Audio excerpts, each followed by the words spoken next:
Industrie et performance 4.0, abordons les enjeux sociaux du 4.0.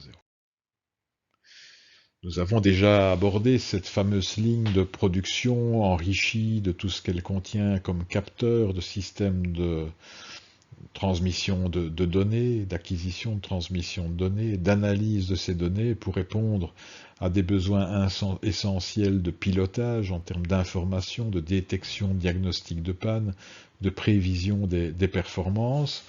Tout cela rendu possible avec les moyens de l'intelligence artificielle, oui, bien sûr, mais n'oublions pas que dans ce système sont présents des opérateurs humains, des décideurs, des hommes et des femmes sans lesquels l'activité ne prendrait tout simplement pas son sens. Il faut s'interroger effectivement sur la place de ces hommes et de ces femmes dans les nouveaux dispositifs de production 4.0. Il y a indiscutablement une révolution au niveau des métiers dont on aura besoin. Certains disent que les jeunes ne peuvent même pas avoir idée des métiers auxquels ils seront confrontés dans 20 ans. C'est certain que la digitalisation entraîne une évolution des métiers vers le haut, vers une spécialisation, peut-être aussi vers une forme de pluridisciplinarité. Ça n'est pas simple à gérer.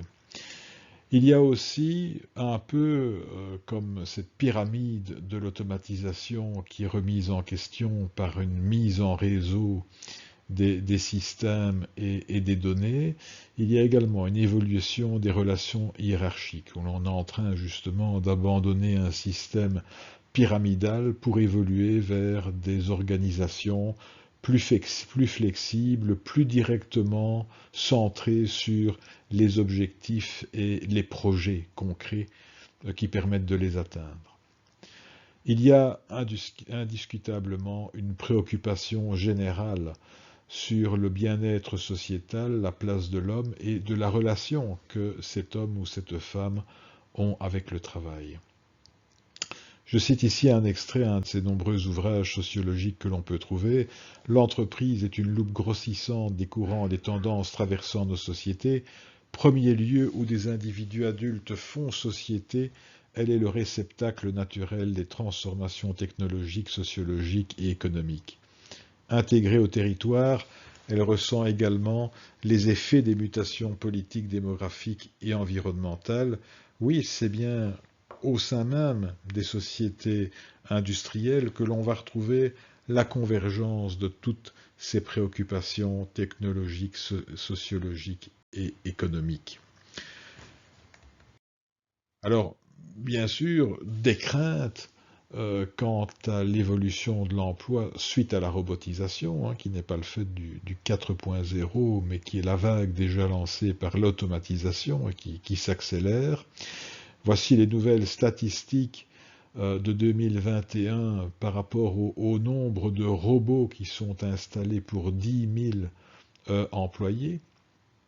Et donc vous voyez qu'en Corée du Sud, on n'est pas loin de 1 robot pour 10 travailleurs. Les meilleurs chiffres européens se situent à peu près à 3 ou 4 robots par 100 employés. Et ces chiffres augmentent un peu partout, notamment avec l'émergence de la Chine qui ne cesse de robotiser davantage. Alors, une évidence, un constat tout au moins, c'est que ce sont les pays les plus robotisés qui connaissent des situations qui, au niveau de l'emploi, ne sont pas les plus préoccupantes, à se demander même si ce ne sont pas les robots qui créent de la valeur et qui permettent de maintenir un certain niveau d'emploi. C'est peut-être une question moins simple à résoudre, et certainement le fait que les économies qui sont les plus avancées du niveau de la robotisation et du 4.0 sont peut-être celles qui ont consacré le plus de moyens à la recherche et au développement et qui permettent effectivement de ce fait de maintenir un certain niveau d'emploi. Alors il y a évidemment dans ce 4.0 des points négatifs, des points positifs. Le travail devient un élément qui est soumis de plus en plus aux technologies et il ne faut pas négliger le potentiel de stress élevé qui peut découler de ce suivi, de ce besoin d'information perpétuelle où chaque geste en fait est susceptible d'être analysé, de donner un rapport. Certes, le travail est plus flexible, mais c'est une flexibilisation qui est quand même forcée et qui va entraîner en plus une discrimination entre le personnel formé et le personnel non formé, avec une grande préoccupation pour les catégories de personnel les moins qualifiées. Il y aura très certainement quand même une réduction des effectifs qui en découlera de ce fait.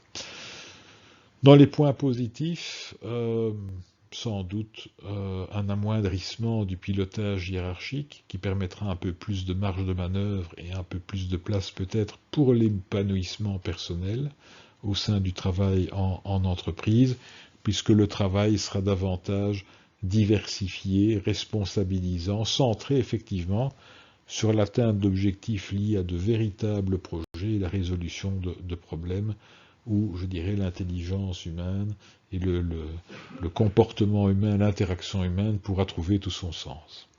Il y aura bien sûr aussi l'allègement des pénibilités et des risques pour les travailleurs les plus exposés.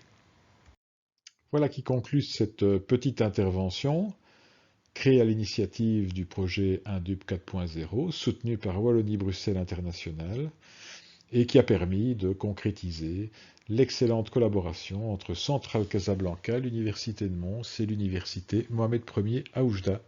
Merci et à bientôt.